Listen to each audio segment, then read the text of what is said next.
More heartbreaking news from this Kerrville flood.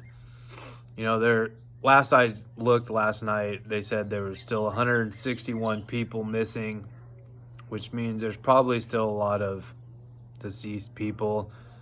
I hate to be glim, but I doubt there's too many still survivors out there. But they just found a body not too far from the lake, which means a lot of the bodies have probably made it to the lake.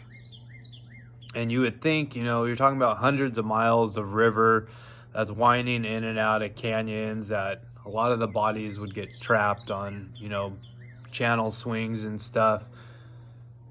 But there was so much water and so much debris that got pushed into the lake. I saw, pieces of trees that were 3 feet in diameter floating downriver the morning the water actually reached the lake.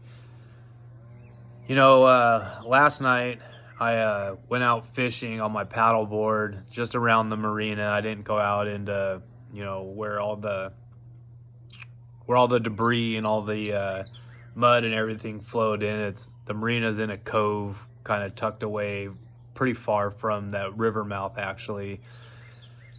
And I just went out and paddled around for a few hours. Well, when I got home, I found out that they didn't want anybody on the lake, and the reasoning was the water's unsafe. When the water gets down real low, all the sediment from the bottom is now exposed, and there's a lot of bacteria and parasites and stuff. We're actually in a boil water alert right now.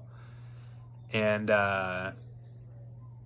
so I understood, why they didn't want people on the lake, but I'm assuming this is probably another one of the big reasons they don't want civilians out on the water, is because there's going to be bodies floating up here in the next couple days, I'm sure.